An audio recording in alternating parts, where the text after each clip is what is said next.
Welcome back, everyone, to the Sunday Spotlight. I returned from the frozen wasteland of Alaska, which was actually quite nice. Some lovely days to view Denali Peak, go on tours around Seward. Alaska in July is easy mode, and I'm not at all ashamed to take advantage.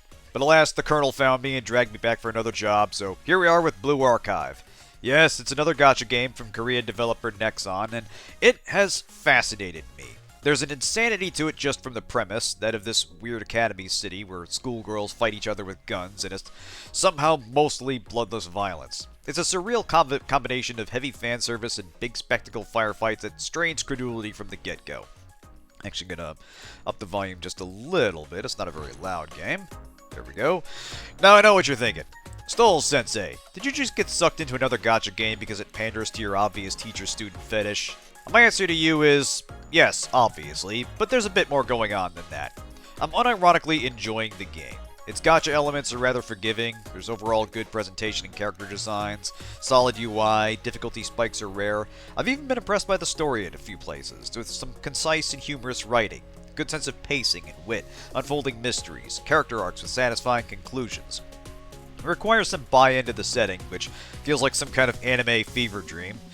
I appreciate the honesty. Well, you know, I try to be upfront about what I like. But the point is that the devs are putting in real effort to make this work, and I'm gonna get under the hood a little bit and show you what I'm talking about. Let's get in, and I'll start explaining this madness.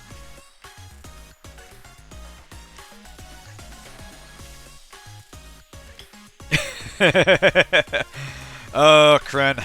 Once I took that first step down the path, gacha forever did dominate my destiny. And you know what? I'm not saying I'm proud, but I've learned to not be ashamed.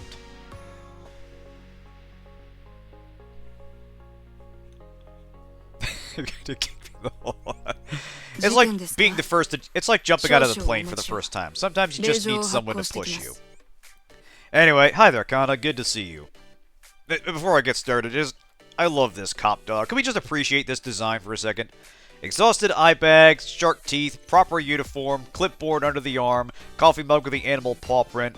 So much about these characters is conveyed visually. I love it. Now there are a lot of more simple cheesecake designs in the cast, and I won't for a minute pretend I don't enjoy those. But again, I feel like under that layer, someone is earnestly busting their ass to make something more interesting.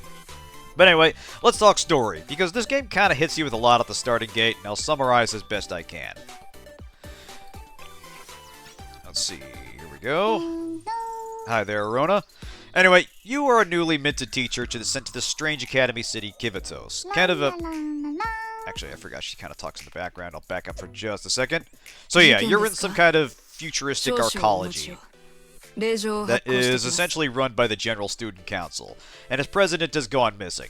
Your first and only memory is that the Hey, Barrage, good to see you. But yeah, your first and only memory as you start the game is that the Student Council president transferred their authority to you and then disappeared. You're the head of an organization called Shale, and their disappearance has thrown the city into turmoil, with the various academies, organizations, and even delinquent gangs fighting each other out in the streets. It's Shale's job to bring order to all this and figure out what the hell just happened. Complicating matters is that the fighting is quite literal. The students appear to be super beings who fight with real-ass guns, against which they are extraordinarily resilient. Now, being American, I have a nationality bonus to firearms in a school setting, but these girls are using straight-up military hardware on a daily basis. They can be killed, they're not immortal, but they mostly treat gunfire as a minor nuisance that eventually wears them down. You are not this. You're a normal human, and even one bullet is a major problem for you. So your job is essentially organize these kids and help from the sidelines. It's very Fate Go in that sense. Now, let's get one thing clear. A lot of this is style over substance, and you shouldn't think too hard about it. Let's cycle through the roster here. The students are all very... Oh, right, yeah. There was a Raildex collab not too long ago. I was lucky enough to get Misaki. Good to see you. But yeah, the students are all humans or hybrid humans for no obvious reason. Characters have horns, elf ears, tails, etc. There are thematic consistencies, but it's pretty clear the starting point was, I want cute schoolgirls fighting each other with guns, and they work backwards from there. That having said, they do build out an interesting world on top of that, with some good self-contained story arcs and satisfying character development. Pretty big details can sneak into the background long before they become relevant, and then much later on when the really crazy shit happens, you realize they've been laying the narrative track for the last chapter or so. Hey Ivory, good to see you.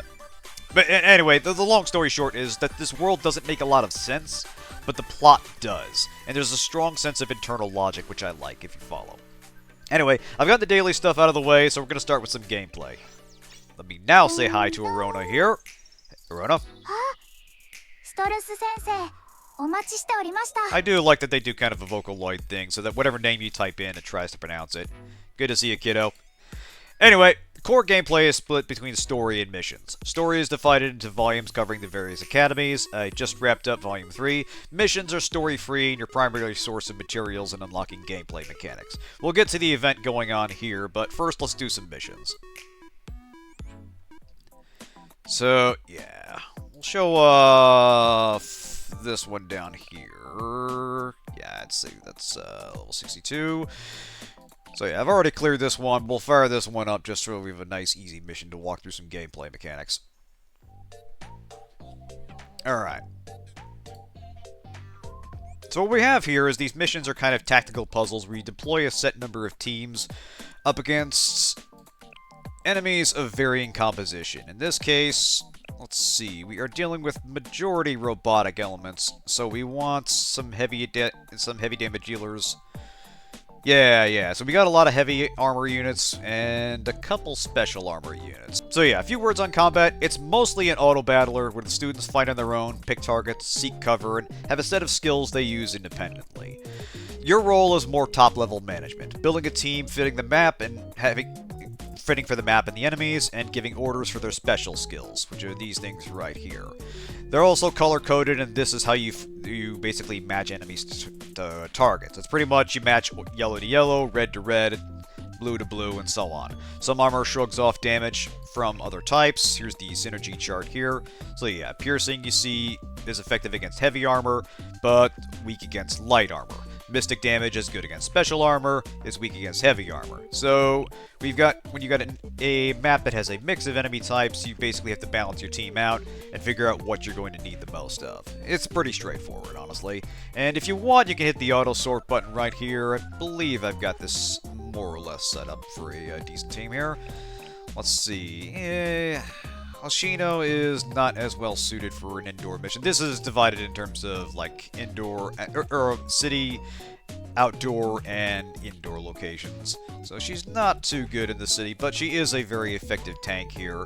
The students are divided into various roles depending on where they fight in the battle. You essentially have 4 people on the field in a combat role, and 2 support units ranging from healers, or indirect damage, buffers, debuffers, and so on. Let us see. Yeah, I think, let's see. Shino, Nonomi, Asumi. Yeah, actually, let's get rid of you, because we're going to want someone with some special damage here.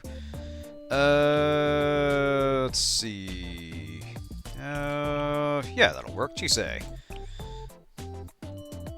Alright, let's get you on the field. Alright, that's one team. Let's get my other team here. Alright, this looks a little more prepared. Yes, I think that'll work nicely. Alright, so yeah, basically this is a tactical puzzle where you're trying to complete these objectives within a set number of turns. So let us get rolling. And some of these enemies will approach you and engage, some will not. You essentially need to be careful how you maneuver because some of these tiles have special effects. This will teleport you between matching tiles. This will remove tiles which can potentially cut off enemies that you need to clear the mission objectives. So what we're going to do is we'll start with this party over here, move you up, and let's see. Just sends us over there. Yeah, Nonomi, why don't you move right? Let's get into a fight here. Oh yeah. This is essentially Girls Frontline with even less context for why the girls all have individualized guns. But let's get moving. So yeah, the girls will do their best, and our job is basically skill orders. This is a shared pool of skill events with shared pool of skill points, which slowly charge over time. Let's see. Wait till this gets on to the next one.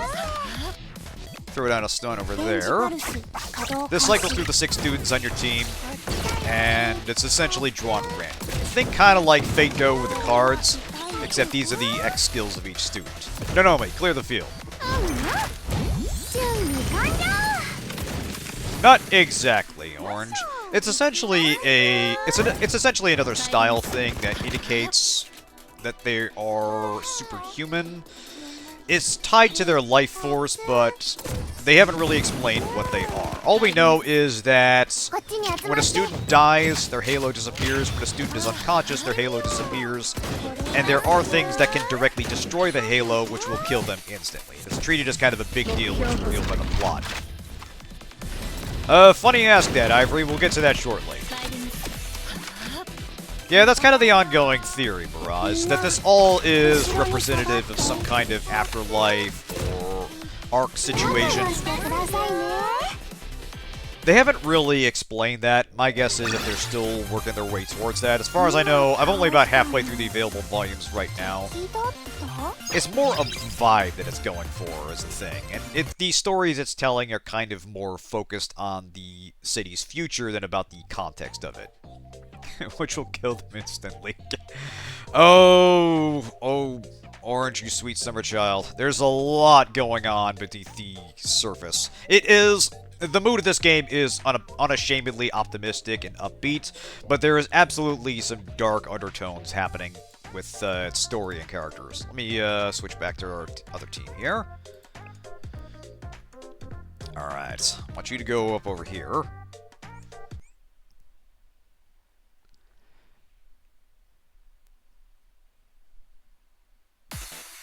Alright, here's our B team here.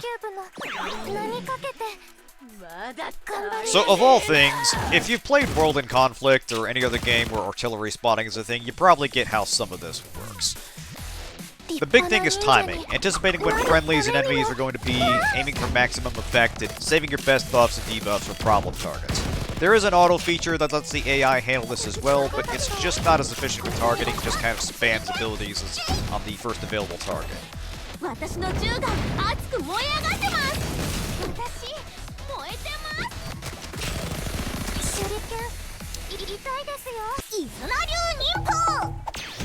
That is an excellent question. I believe that makes her a little more... I'd have to take a closer look. She was kind of a relatively recent acquisition. Let's see. Damn, she's not close enough. There. Karin sniped that one. Ah. See, that's a bit of a problem with Karin, is that there's a slight delay between the execution. That's getting to what I was talking about with targeting. You have to time the shot to make sure it actually lands to do damage. Tsurugi, on the other hand, just lays into the enemy. She's an absolute monster when she gets going. Yeah, there is no friendly fire. The girls will basically handle things themselves. They'll move into cover, they'll pick their targets. You're basically just standing on the sidelines, marking targets for their special stuff. Intense passion, yeah, that's one way to put it. Alright, so we're gonna have Nonomi go back here. She'll hop on her team will hop on the teleporter here, get this guy, while our other team moves right. So, here we go. Feral growling. The irony is she's actually not bad once you get to know her, but it's kind of a thing that she looks like some kind of... She looks psychotic, and in battle absolutely is psychotic.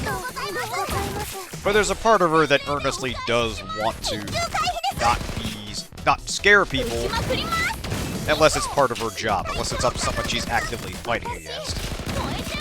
The point is, they do a good job taking a superficial archetype and coming up with ways to sort of build on that. You get to know these people outside the context of whatever it is they're good at, and the game is willing to play with your expectations a little bit. Not always in really complicated ways, but in ways that are just clever enough to make them a little more memorable.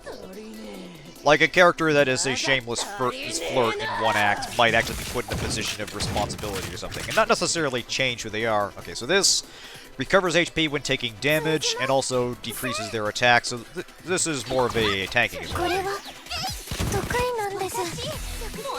Yes, they are. That's essentially the motif of the Justice Task Force. They are all in these black sailor garbs, and the named members of the Justice Task Force all have wings of some description. Again, there is kind of a theme between some of the individual clubs, where a lot of the Ninja Club, that's where Izumi there is from, or Izuna there is from. They all have, like, fox bits or animal bits. The Justice Task Force members all have, like, angel wings or demon wings and such. But it's not always explained why. It's more just kind of, like, visual it's more just visual language communicating what kind of person this is than something that is considered part of the lore. Again, it's a vibe. You're just kind of expected to roll with it. Let's see, here we go. Yeah, there's a lot of matching team colors and such. There's a lot of shared design elements that go into a particular school or a club within a school. Hanako, use your fan service to heal. Thank you. And they kind of individualize from there.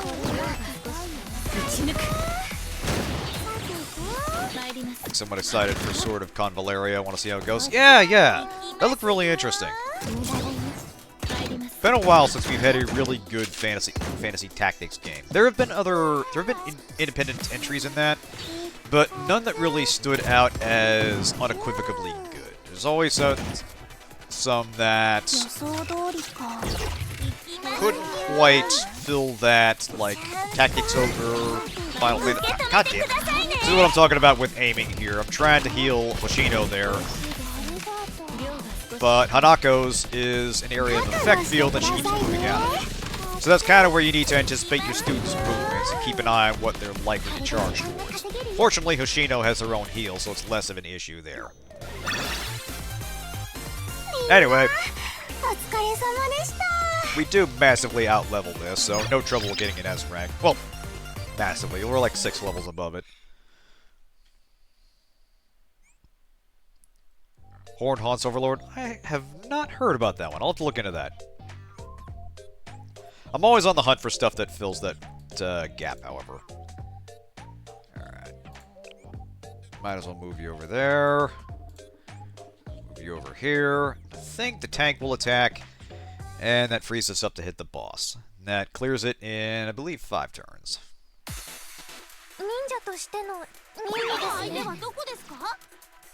Alright. So one thing this game quietly does well is it doesn't automatically repeat special effect animations. Like you'll see here when after the initial use of them displays the character animation, subsequent uses just have the effect automatically happen on the field. But that's an option you can toggle, but I think it's smart that they have that off by default. It's kind of like in It's kind of like how in most gacha games they just have you spam the attack over and over. I think it is a good idea to eventually just skip the overlong animation and just have the effect play out. Keeps the focus on the game and keeps the action moving at a steady clip. Good for AI exploit. Nice. Oh yeah, Tsurugi is fun. I love the fact that she is genuinely unhinged in combat. And most of the Justice Task Force just kind of has to, not necessarily apologize for her, but mind her so she doesn't go too crazy. Yeah, I'll look into that free demo. Nice. Unicorn Overlord? Interesting. Oh yeah, that's right. Kren talked about that one.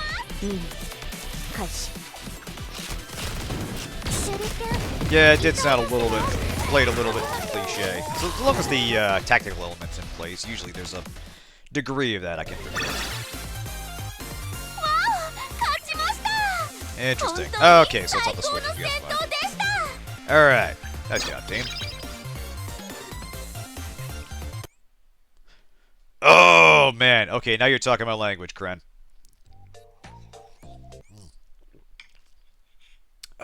god, Ogre Battle was a special beast. You see, yeah, I imagine it'll eventually make the jump. A lot of stuff has been that otherwise has not been. Otherwise, I would not have expected it.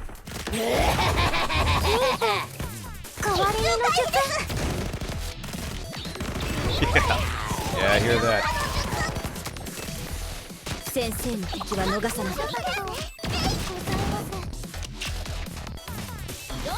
Oh, Vanillaware. That's where the name comes from. Alright. Say what one will about the company, they know how to make a distinct art style. An usually enjoyable one, too. Or usually enjoyable games, I should say.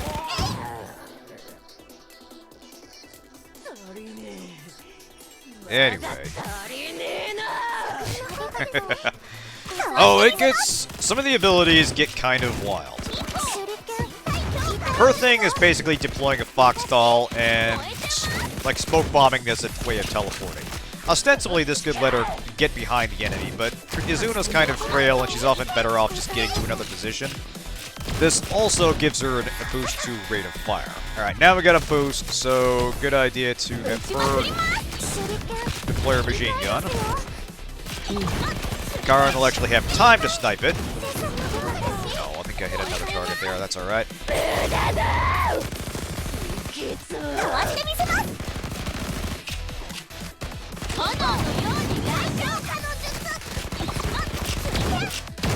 Actually running a little long on time here. Ideally, you want to beat it in under 2 minutes or less.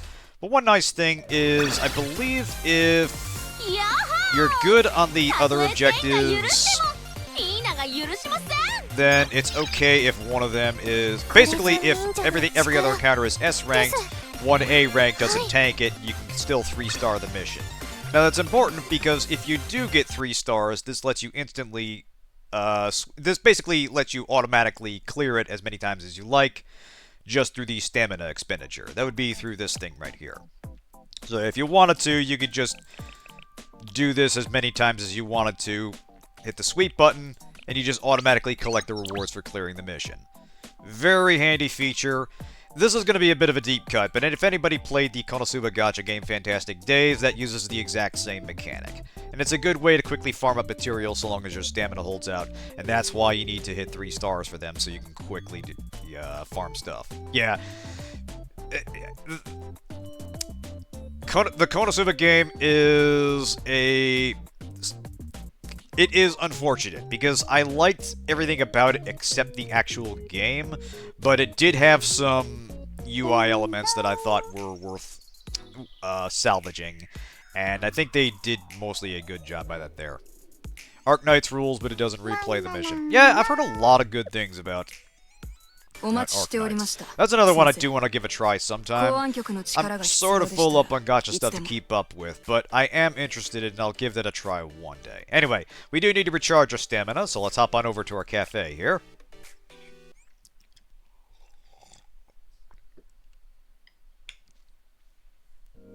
Alright, so this is a fun little side thing where you can just plunk down a lot of furniture from various sources. Based on the comfort level, you'll be pulling in earnings from the cafe, including money and, more importantly, stamina. Launch shoes, part of their anniversary celebration like Tuesday. Nice, nice. Meanwhile, you have me dragging myself in the father Guild Gachas and Grand Blue Fantasy. Kren, I hear you, man. Again, they try to get out, but they keep... You try to get out, but they keep pulling you back in. So basically, this is just an easy way to get relationship points with your students. Just poke them if you have them recruited, or drag gifts onto them. Said Ichika, hey, actually I think I've got something you might like. You do this basically because it unlocks Momo Talks, which are basically scenes with them, but also because it improves their stats. Like, let's give this to Eris here. Looks like that didn't give her a rank up. But I thought I had something. Here we go. Ichika. Alright, take it easy, Octo. Good to see you again, man. So yeah, that boosted her attack and HP stats. Basically, the better relationship you have with your students, the better they perform. And it's a long process, so you're talking... I think relationship ranks go up to like 50 or something. I'm like at 10 at most of these kids. So this game has been out for a while, and I'm kind of late to the party. So you figure. It's a climb. It's a very, very long climb. Ah, yes, the wave cat. That's the other thing about this game, is just... It is unashamedly cute, and even when it gets into some pretty bleak subject matter, it always manages to pull back into and find the vein of optimism in it. Like the climax of the third chapter of Volume 3 has Hifumi, who is a big fan of the show that Cat is from, like, stand... And she's just like this normal... She's just this normal girl that doesn't really stand out in any particular way. She's kind of nerdy, she likes shows, she likes happy endings, but she stands out as a sharp contrast to the more cynical antagonist, and directly opposes them in a way that kind of credibly builds onto her character. It's very well done. They do things with these characters that I didn't expect them to, and treat them as real people and not just things for you to interact with. They're a part of the story. They're making decisions. And it's overall stronger writing than I would have expected. We'll do one more mission, and then we will get onto the event stuff that I also want to talk about. So, Kawaminami Station. Alright, so we're up against, looks like, area students and these weird ghost nun creatures. More on them shortly. Like I said, there's weirdness hiding in the wings in this game, and it kind of slowly creeps in. It's not full-on cosmic horror in that sense. Let's see, Yuka, yeah, I think that'll work. Ako, very handy. She doubles as a healer, even though it doesn't look like she does. And I think that should do it. But yeah, there are science fiction elements that make you think, oh, it's like robots, nanomachines, AI uprising, this is all post-apocalyptic.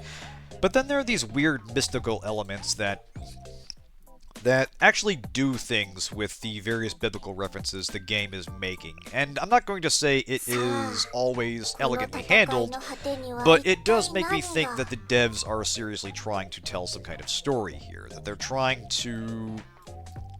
Like Mirage said, it gives the impression that this place is some kind of purgatory or afterlife, and not strictly speaking some science fiction paradise that is turned into a dystopia. But anyway, let us get this mission going. So we got another team here. We're fighting on the, what is essentially one of the more evil schools there, Arius, which, you know, most of the time when someone's evil in this game, it's more out of misunderstanding than genuine malice, but you don't know that at the time, and they certainly look like they mean business. When they're introduced, they're a much more serious antagonist than anything you've come across so far.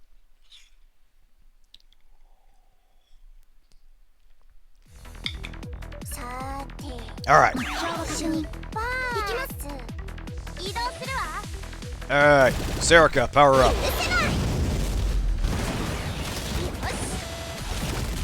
It often gets lost in the billowing dust clouds and such, but there's actually quite a bit of attention paid into how the girls reload and such. It seems to track it seems to track animation counts properly, even though it doesn't really tell you what those counts are. Haruka! Light him up.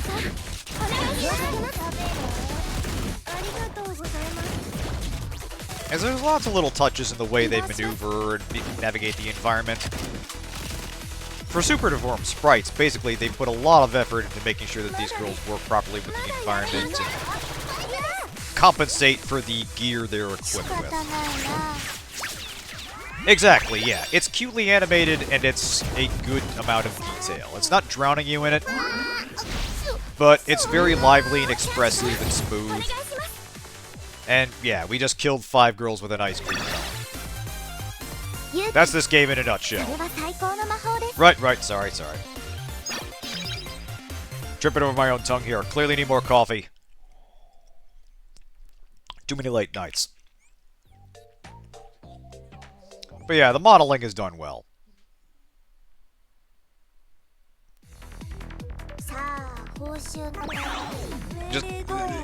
The game just oozes personality, and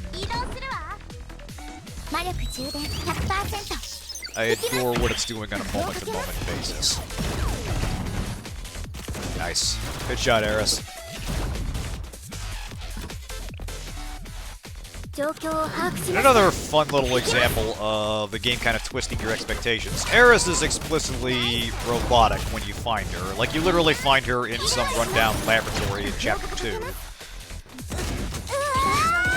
And she's found by the Game Development Club, which went down there because they were looking for some software to help them with their project. It's a long damn story.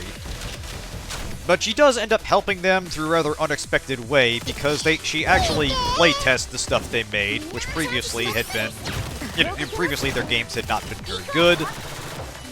And because they never thought to have anyone do any QC,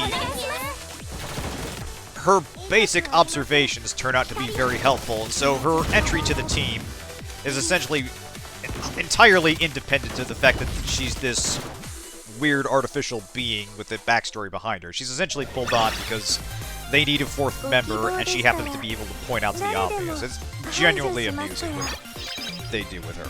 And, there's a more serious story arc with her later, and, the whole reason she was down there in the first place. The point is, they use these characters in clever ways and allow them to be more than just the basic archetypes. Anyway, let's see. So...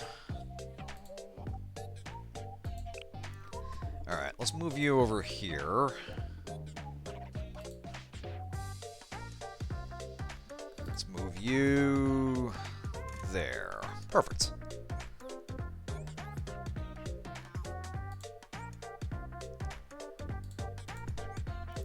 Thankfully, use 6 is that lets you steamroll the game till you get your team into auto battle the grind stages. Robots with railguns, good.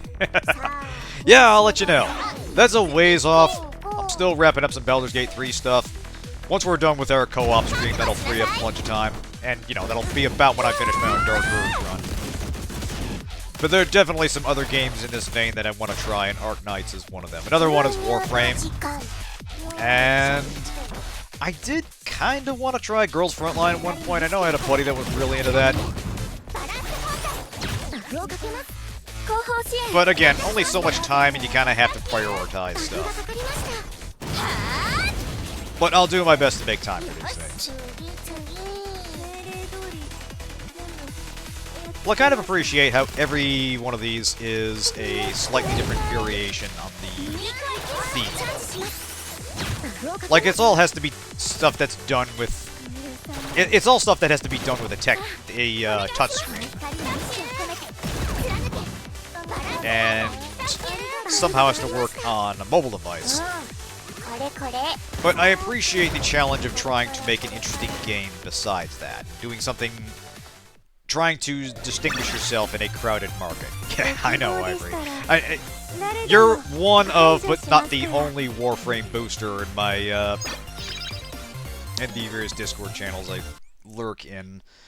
And it is something I want to poke at, especially because of some recent developments that basically make that game sound like quite a bit more than just another looter shooter. But anyway, let's wrap this fight up here. Let's deal with this boss. So you might have noticed that these ones we've been killing have been disappearing. And as far as we can tell, these creatures are literally ghosts of some kind. Like, there's a whole arc in the third chapter, or the third volume, I should say, where they talk about contracts, and how a lot of the city runs on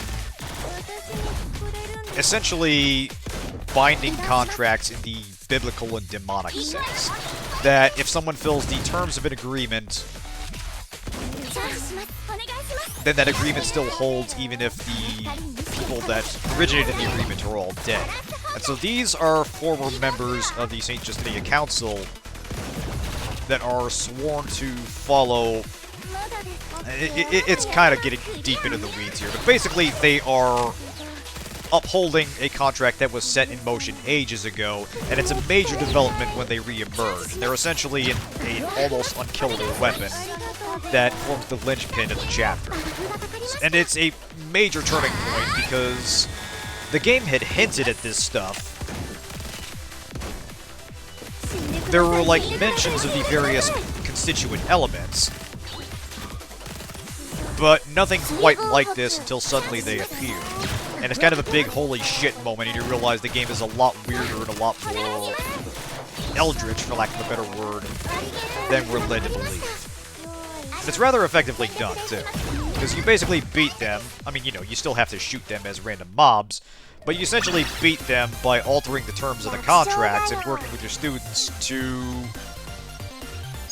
basically rules lawyer the contract that causes a schism between them. It makes them essentially start to disappear or outright fight each other. Yeah, the evil nuns. Snowbreak. I have not heard of that, no. But I'm always on the hunt for interesting new gameplay. Alright, so we were able to 3-star that. It's fascinating. Excellent, excellent. But yeah, it's kind of interesting how the genre has moved on from the early days of stuff like Kantai Collection to having more sophisticated gameplay elements and more involved narrative and such. Snowbreak is basically gacha Warframe with cute waifus. Alright, you know what? That's a pretty... I think like all you have to do to a concept is add cute waifus, and suddenly you've got a game on your hands. That's literally what Kantai Collection did. Anyway, let us get to the event, the thing going on right now. Let's see, that is this one right here.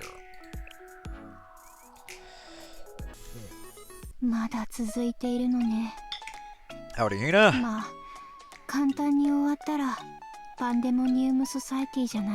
Oh, if only you knew. So yeah, the other thing going on is the Serenade event happening right now. Like with Honkai Star Rail, my timing on this is not coincidental. The current event centers around a major character, Hina from the Prefect team at Gehenna Academy, here at her dress variant, and her basic form is essentially a free pickup right now. Very handy 3-star striker, very powerful, and has an interesting little gameplay twist in this event. We'll do some story stuff here and I'll explain what they're doing. Villa was what the first Descendant was trying to do, but the results aren't very too good. Yeah, I haven't heard a lot about the first Descendant. I've only just started seeing ads for it, and it looks real generic sci-fi. I mean, it is hard to distinguish yourself in that space these days. There's just a lot of also-ran concepts. I genuinely feel like gacha is in the place that MMOs were in like the mid-2000s. That there's a lot of competition, a lot of people trying to basically set themselves apart from the market leaders, but invariably just do an idea, but not as good an execution of that idea. Anyway, this event centers around Gehenna Academy, which, to make a long story short, is essentially a bunch of chaos gremlins only barely kept in line by top-level leadership. Part of the ongoing story here is about friction between them and the other academies. The city is old enough that there's a lot of history between these groups, some of it downright ancient. The centerpiece in this event is the conflict between the Prefect team, of which Hina is a member, and the Pandemonium Society, which are essentially groups trying to one-up each other for leadership. Hina leads the Prefect team. Pandemonium is led by a character called Makoto. Let's introduce her. Nope. That's not her. Just a second, kiddo. Here we go.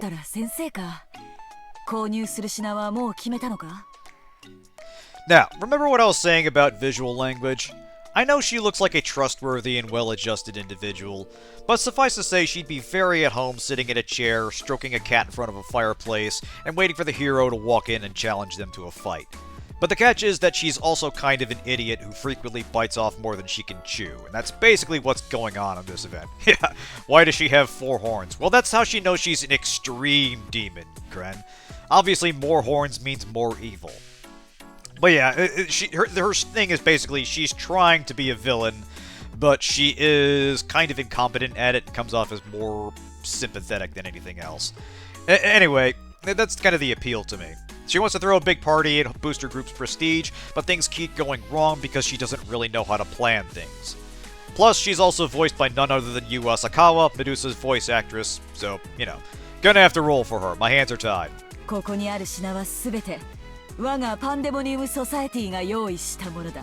God, that voice could sing me to sleep.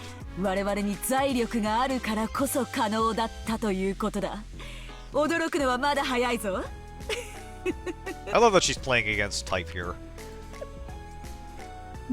She's got brains. Exactly, yeah. She's great. Anyway, We will replay the most recent story event so we can get most recent story chapter so we can get a slight flavor of what's going on.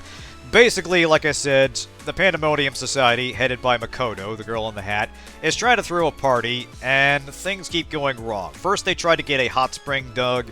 That didn't work because the hot spring development group is led by a bunch of psychopaths who blew up the parking lot. Long story. So now they're trying to get catering for it, and this also is going to run into a problem. So yeah, the second day of preparations for the Pandemonium Society's Gehenna party, I got a call from Makoto.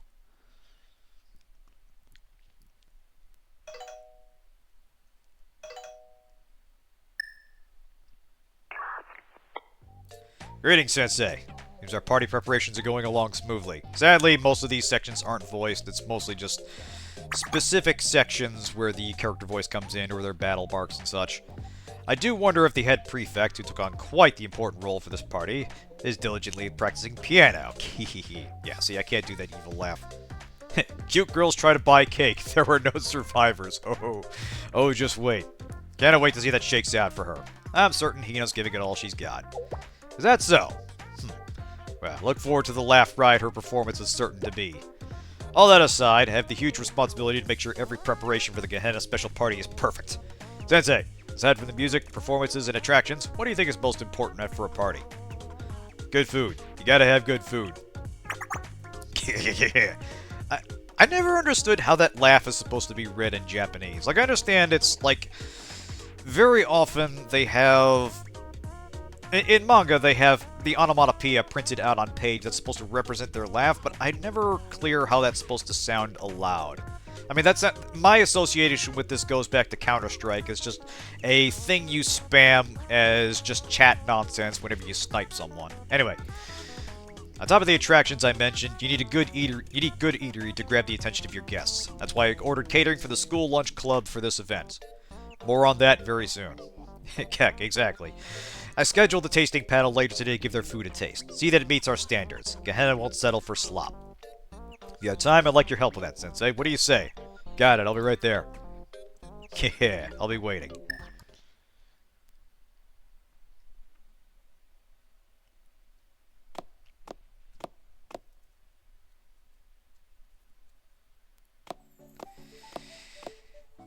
You know, I keep hearing different versions of that. Like, I know it has some specific etymology. My understanding is it went from LOL to LEL to KEK just because that's right next to each other on the keyboard, but I would believe that there is some crazy deep history to it.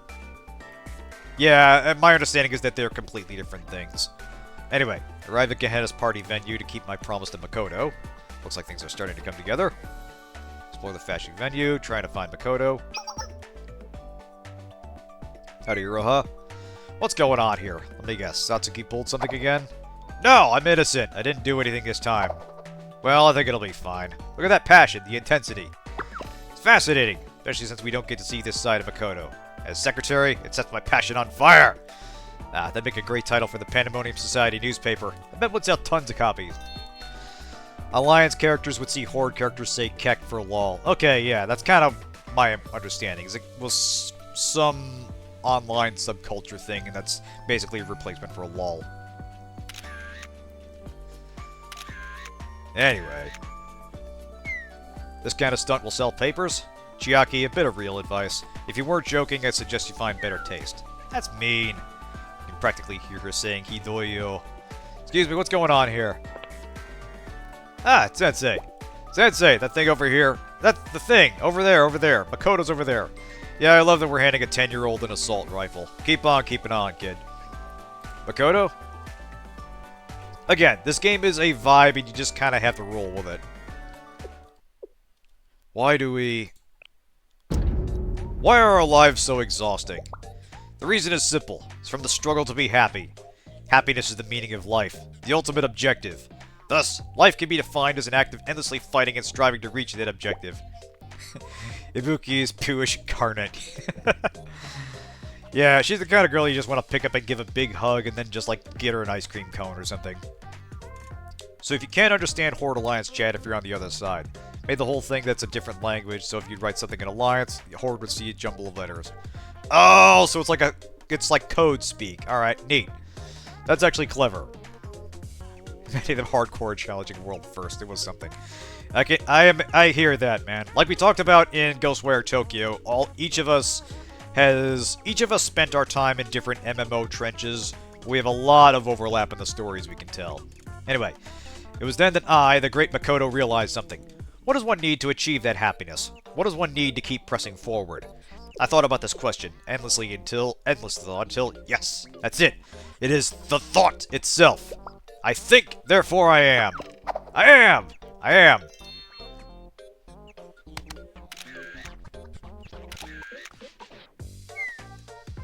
Sweets. You would think that's a big help. What's going on here? Why is Makoto? Makoto's acting weird. That's not even close to describing it. It's as if she's become someone else. Has she? Maybe she's undergone some kind of spiritual awakening. Huh? In any case, it's still not normal. I've had nightmares like this, but to see it right before my eyes... Someone pinch me, please. Yeah, this has gotta be a nightmare. You two are ruthless. So when does Makoto care about the meaning of life? Wait a minute, did Makoto eat anything weird today? Okay, now that I think about it... Didn't the chairman taste the school lunch club's food? Food from the school lunch club? A lot of that going around, Ivory. Yeah, I heard that the school lunch club president is currently absent. Okay, so, important detail about the school lunch club. Fuka good, jury bad. That's jury's silhouette. You'll figure out the consequences of this very shortly. So our underclassmen prepared the party catering samples at her place.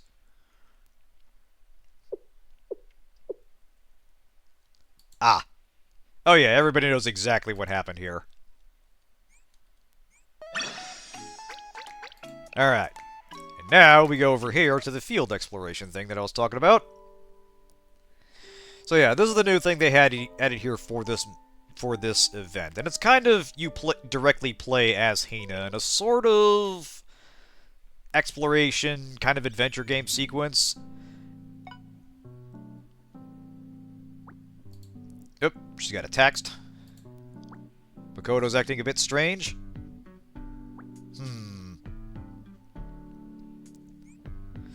Alright. Start with your duty at the head prefect's office. A concerning call from Sensei and an incomprehensible report from Chinatsu. It's nothing unusual for Gehenna, but my gut is telling me something's wrong today. So yeah, you actually play as her as you run around in here, and it's kind of a nice little rendering of environments you normally only see in, like, 2D cutscenes or the occasional, like, battle sequence.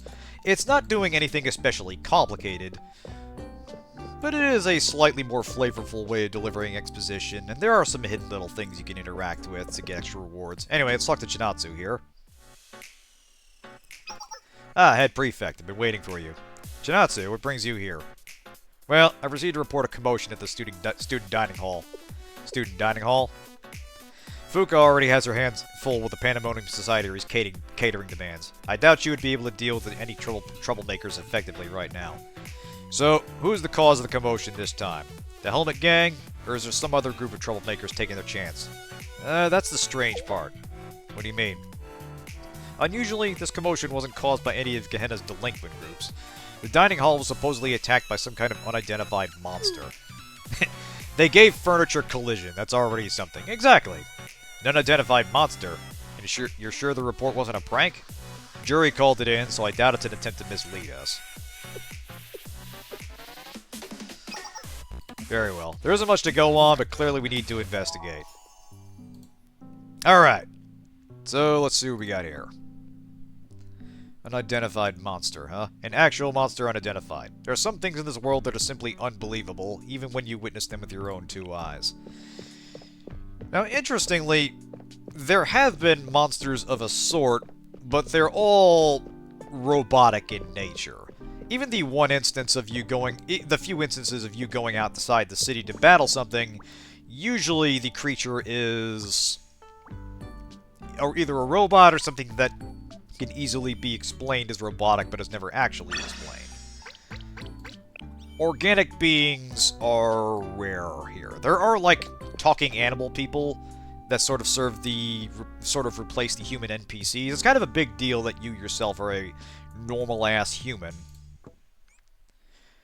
And there are, like, robots that act like people in the manner of Stray. Uh-oh. So we got a disturbance here.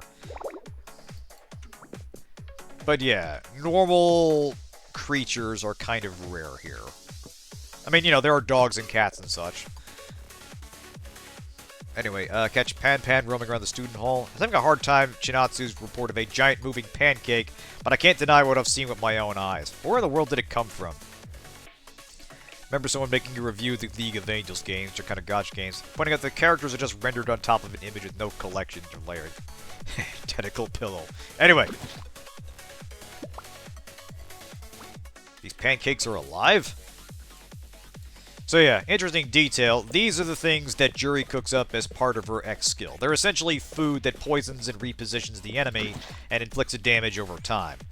So obviously, she was left unsupervised in the kitchen, which is a terrible, terrible fucking idea.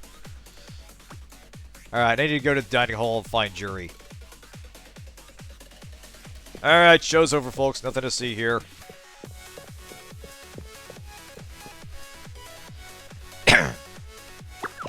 Hina, thank you for coming. Okay, start talking. What the fuck have you been up to now? Dispatch those things that were making a mess of your club room. Juri, what happened here?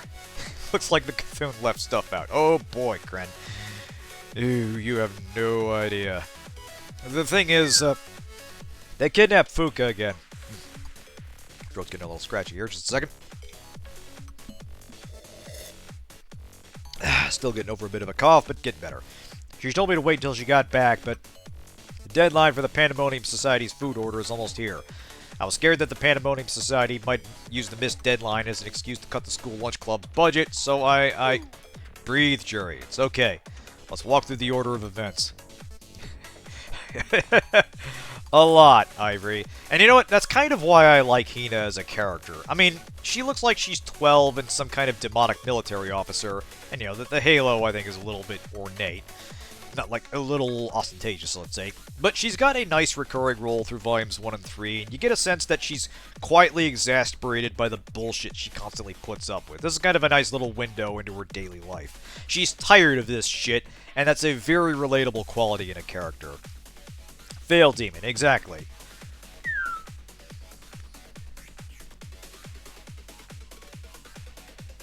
Based on what you said, you felt that the deadline for the Pandemonium Society's catering order was too close for further delay. Yes, but at the same time, she was abducted by the Gourmet Research Society at the worst possible time. Yes, that's exactly right. But you were scared of what might happen to your club if you didn't finish the order, so you tried your best to fulfill it yourself, even though Fuka asked you to wait. And you remembered how the president of the Hot Springs Department believed there was an amazing hot spring beneath the school lunch club. She must have told you how to access the hot water vein. So, catching up a little bit, the Hot Springs Department is the people that blew up the parking lot on the orders of Makoto, who didn't understand that they're basically a bunch of psychopaths. Anyway. Make hot spring eggs, as a result, those things appeared. Got it. Yes, it's all true, it's all my fault. And Makoto ended up in that state just after consuming Juri's food. Hina, Fuka, I'm sorry. You had nothing to apologize for, Juri. Even if it led to some trouble, you were just doing your best to cope with extreme circumstances. See, this is what I'm talking about. She looks like kind of an intense hard-ass, but she's genuinely fair at figuring out responsibility and kind of restrained in dealing with people, at least until she actually has to pull the trigger, at which point there's no mercy shown. However, it would only cause further problems if we left Fuka in the hands of her abductors. Thank you for your help. I'll attend to Fuka, so don't worry about her any longer. Thanks, Hina. I'll leave it to you. Alright. Alright, so we got that. Here we go. A diligent student devoted to learning the culinary arts from Fuka and the school lunch club. She may or may not have secret admirers impressed by her dedication. Notably, she's not talking about actual talents as a cook.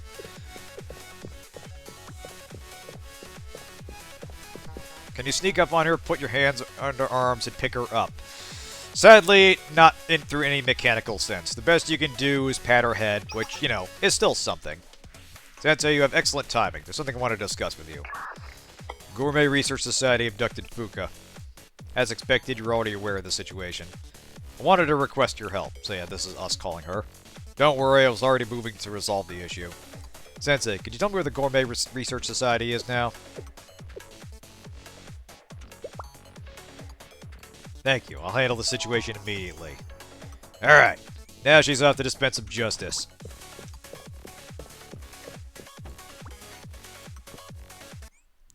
So yeah, functionally we're still going through the motions of a normal VN-style cutscene, but I do like that we're getting a more in-depth look at what these places actually look like, and kind of letting you explore... Oh.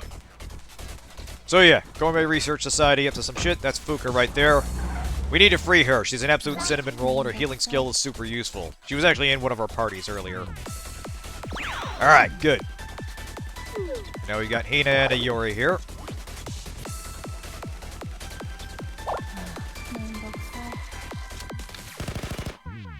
Hey, Izumi, you get back here and die like a woman. I mean, you know, as close to death as you normally get in combat here anyway. Now, important detail about having fewer party members, this slows down the rate at which your skill points regenerate noticeably. Every student you lose slows it down. So you need to factor that in if you're deliberately going on a low deployment.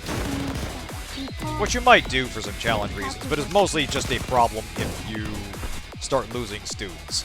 Anyway, let's see. Aim that over here.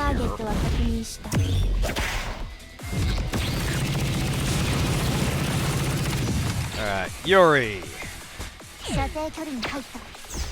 Super handy against groups. She essentially blasts an enemy 3 times and then does a backsplash behind them and affects groups. Less useful in this case. But still a good source of damage. Now, you'll note that cover is actually destructible, and if you got some area of effect weaponry, it's a good way to remove enemy defensive advantages. The same can happen to you, of course. But you're constantly advancing, and the enemy's generally playing defense, so it's more a factor for them. Again, nice to know that friendly fire isn't a thing here.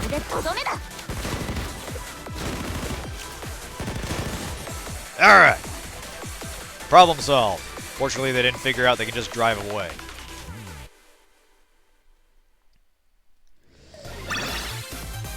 Fuck yeah! Another problem solved through violence. I saw that clipping.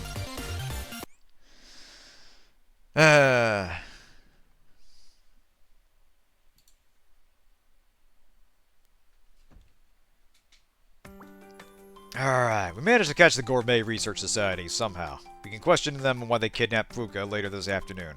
Right now, I'd like to go and practice piano. So yeah, part of her agreement with Makoto is she would play piano at this party that's going on. It's a long story.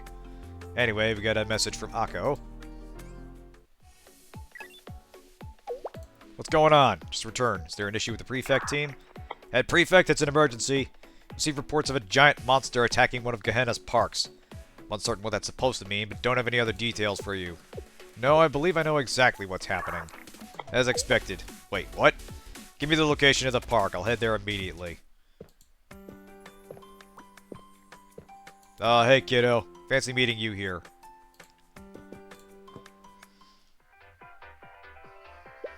Hina. Ibuki. Your presence here is a surprise.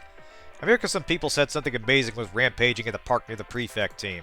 I heard it was a giant pancake monster. I like pancakes, so I just had to see it. From the mouth of babes. Can you imagine? Wouldn't it be wonderful to play with a giant pancake? Behemoth Pan Pan. Oh boy. I think we have us a raid fight coming up.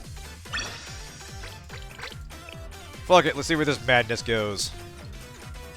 Is there anything else here? Doesn't look like it. Still fairly early on in the event. Also, one thing to note is that your drag point from movement depends on where you click or poke. So, good idea to reposition if you've reached the edge of the screen. Anyway. Behemoth Pan Pan Containment. Time for more violence! But anyway, I feel like all this just sets the tone of this game perfectly. In that it's simultaneously having, like, these relatively serious political and mystical developments happening, but also there's just a bunch of, like, silly and weird shit that everybody just kind of takes at face value. Hey, we've got more Prefect team members. Nice. Now, they're mostly as cannon fodder, but they will do their job admirably.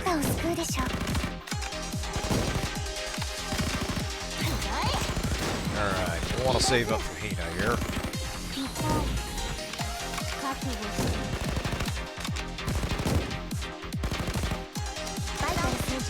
There we go.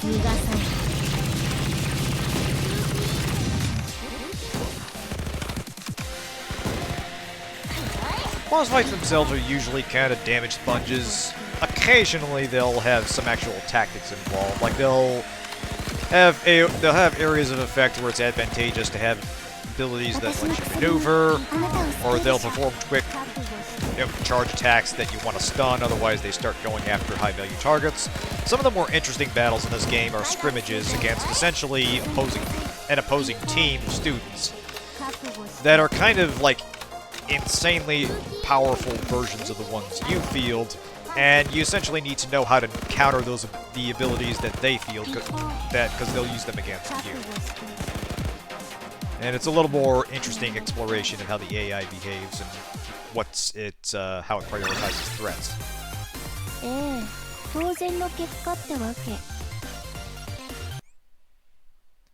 Anyway, giant pancake monster dealt with.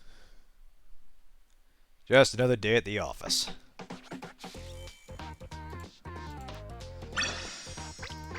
Alright. Now, what are we up to? Go greet prisoner Haruna. Guess I'm not surprised she kidnapped Fuka just to steal a taste of the party concessions. Gourmet society stays true to themselves, at least. There you are. Someone else in a snazzy hat and coat, picking up on a pattern here with her choice of outfits. I think the head prefect to make time in her busy schedule to come all the way to my prison cell. I'm honored.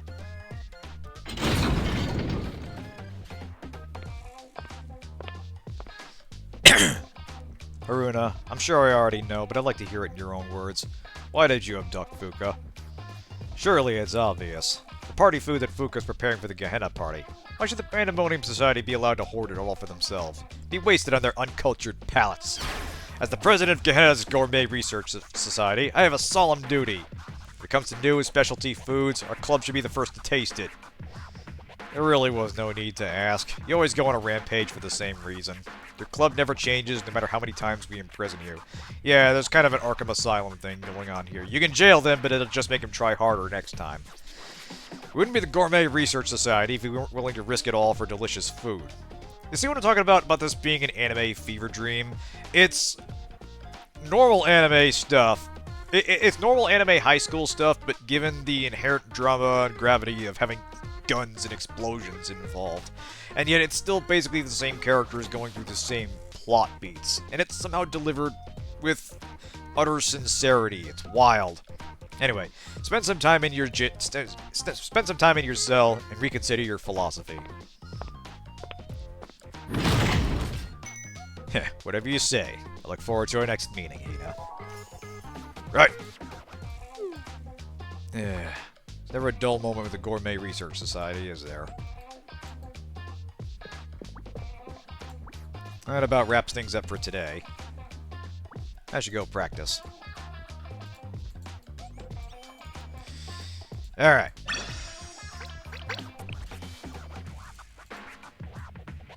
Now, off to go practice. That would be over here. Long story short, during a mission, we found a piano that happens to be in close to working condition.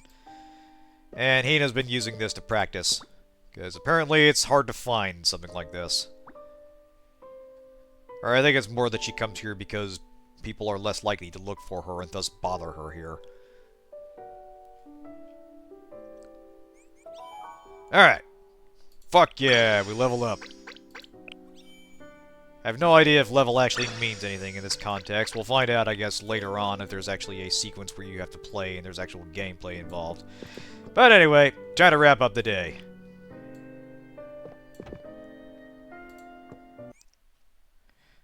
And I like this little detail. She gets back to her room and changes into her PJs, and it's just time to reflect on everything that happened. Remove squirrels before starting to play. Exactly. Sudden appearance of a monster like that took me by surprise. Can hot spring water really possess that kind of power? If Gehenna's taught me anything, it's to expect everything.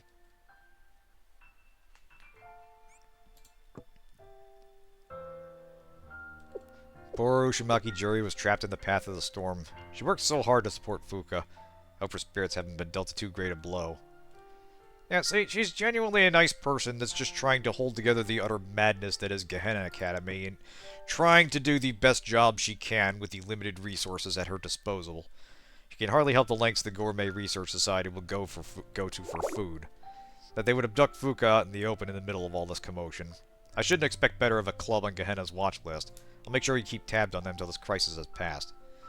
The real mystery is how you get pancake monsters while trying to make hot spring egg. Exactly. There's something in that hot spring water, almost certainly. I never expected their actions would cause me to fight a giant pancake. If nothing else, serving a Gehenna's prefect team gives you plenty of new experiences. This poor girl is gonna rack up such a therapy bill by the end of her career.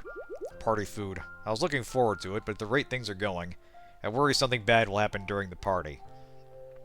Oh, almost certainly. I would argue that's part of the appeal, really. 4 days until the party. My time is running short.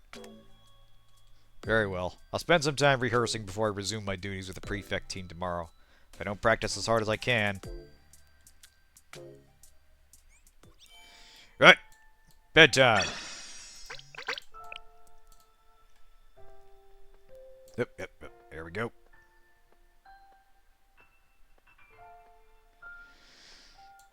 Yeah, got the reflection right. Nice. And, of course, they ever go back around and hop on there. I empathize with that flop, though. That's a very I have had a long fucking day reaction right there.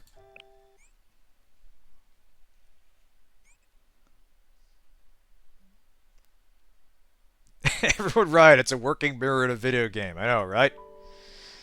Alright. That sends us back. Yep.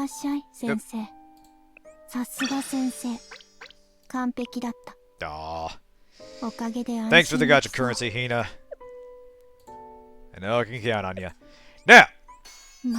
That unlocks the next one, and so we go back and forth between them as we uncover the mystery of what's going on. But we will save that for another time to uncover on your own. I think that gets to the heart of what I enjoy about this game. It strikes a very peculiar manic tone that also has a lot of interesting, albeit strange, story developments in the wings. There's an earnestness to it, there's a charm that I like. Of course, it's fanservicey as hell, and again, I'm not going to pretend to be above that, but they're putting real effort into the characters and the writing. There is a decent amount of internal logic to the setting. There's a lot to like here, and I think there's a reason that I found this one surprisingly easy to stick with, so I'm looking forward to seeing where this goes from here. I am definitely going to pull on stream, because after all... Nope, wrong button there. After all... Makoto's up. And she is voiced by Yu Asakawa. So, I'm afraid I have to. My hands are tied here. Let's fucking do this! Pusha! Also, we have some free pulls, so why not? Hey, Rona. Hey! Okay, purple is good. That means we definitely got a 3-star student.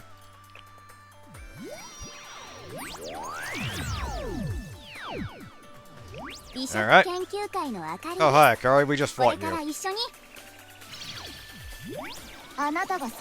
Hey, a copy of Yori. Nice. Covered on there.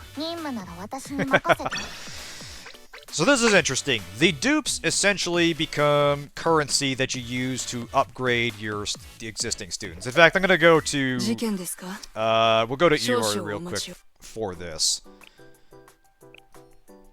I sort of glossed over this. Where are you, kiddo? Here we go. So yeah, there's a few things you do with this, but the main thing is to upgrade your students' basically to upgrade their star rating. The main advantage 3 stars have is literally that they start at 3 stars and they have all their skills unlocked by default. So it's kind of an interesting stance where the power differential between these units balances out over time, but higher rarity students have a better starting advantage. We're going to unlock our Mystic here. Oh, the levels, I believe, go up to 90. That's kind of where I capped out for a while, and I didn't have enough level up materials. So yeah, I can get her up to 68, but that runs me dry pretty quickly. In fact, we'll go ahead and do that. Why not? She's one of the better students there. We'll throw the rest on Akko here. There we go. Hinata, why not? Yeah, I'm interested in that, because I kind of... Every game handles it a little bit differently, and I kind of like compare and contrast to see what works in one and what works in the other. What I like about Blue Archive here is how it really does kind of feel like top-level management, and you very quickly move from one student to the next to apply resources.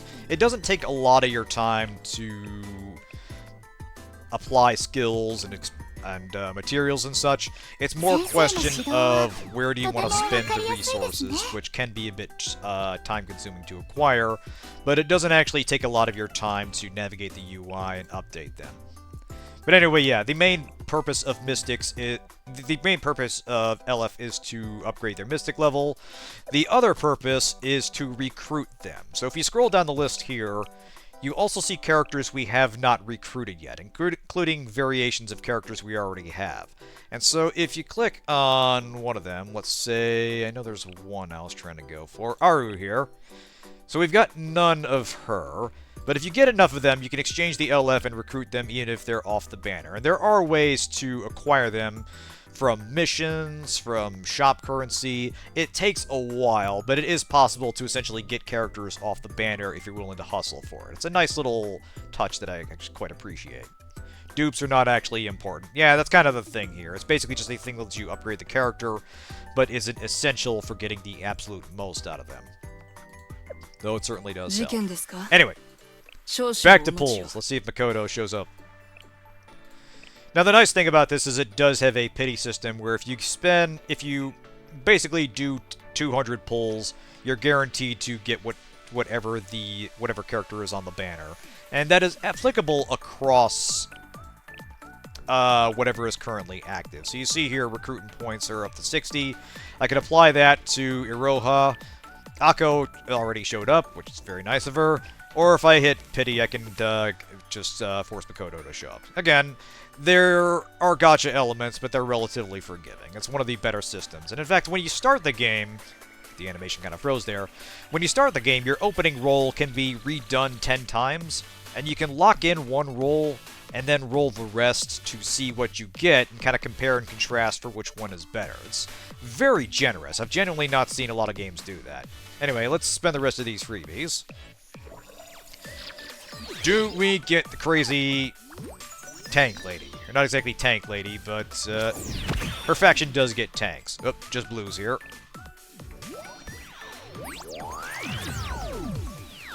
Oh, howdy Asuna, good to see you. Hey, double Hanako, nice. Alright, so yeah, any surplus you get also goes into generic Eligma, which is what, apart from being an easily abused term, let's say, is shop currency that you can use to get more specialized characters. To get more specialized ones. This is a game that unironically has you use a device called the Shittim Chest, which is apparently a biblical reference of some kind. I didn't get the full context. What's a Ligma? Exactly, Ivory. But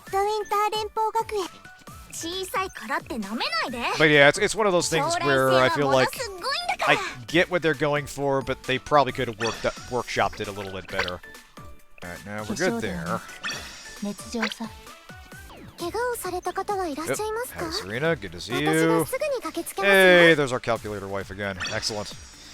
I like Yuka. She's basically this game's MASH crossed with March 7th in terms of functionality, where she's your starting defensive unit, and is kind of just broadly useful in most situations. Although design-wise, she's a little more like Rin from the Fate series, where she's got kind of that twin-tail tsundere look going for her. Still a good design. Actually a surprisingly good starting unit. Nothing on the freebies, but we are up to 120 points. And I think we can get there on the currency I've got. Oh, that's right, I also have one of these 10-roll tickets. Why not? Valhalla awaits! Really, this is what we're all doing it for. Just that anticipation before you throw down the currency that maybe you're going to get something this time. It's a tiny little gambling hit. I mean, you know, the stakes are lower, marginally, but it is chasing that same high of, holy shit, I got something. But the better ones will get you to, hey, we got something here. That looked like it was blue. Maybe I got spooked there. But the better ones will get you to care about the characters and enjoy the game as well, and try to tell an interesting story there. And that's what I appreciate about this. There's more effort going into it than I initially suspected. And I respect the game for willing to put in that extra effort. Hina? Hey, here we go! Yes! Hey, she arrived! Didn't even have to hit pity. Good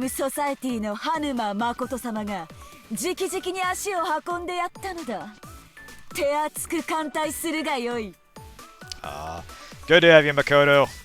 Welcome to the channel. Life's little moments. But yeah, I think we'll call it there, and I think you get the idea. It's another gacha game with all the attendant headaches and pitfalls. But there are elements of it I quite like, and it's got its hooks in me. I'm going to stick with this one for a while. We'll see where it goes narratively, and see what other chaos that Sensei and the students can get into. Thanks for tuning in, everyone. Have a good night. We will be back to Baldur's Gate 3 on Saturday, provided everybody is all in good health. If not, we'll be back to Vampire Bloodlines. I've got a special thing cooked up for a rather lengthy sewer sequence. Just something to liven it up. All I'll say is there are a lot of limericks involved. But yeah, thanks for tuning in, everyone. Have a good night, and see you next time.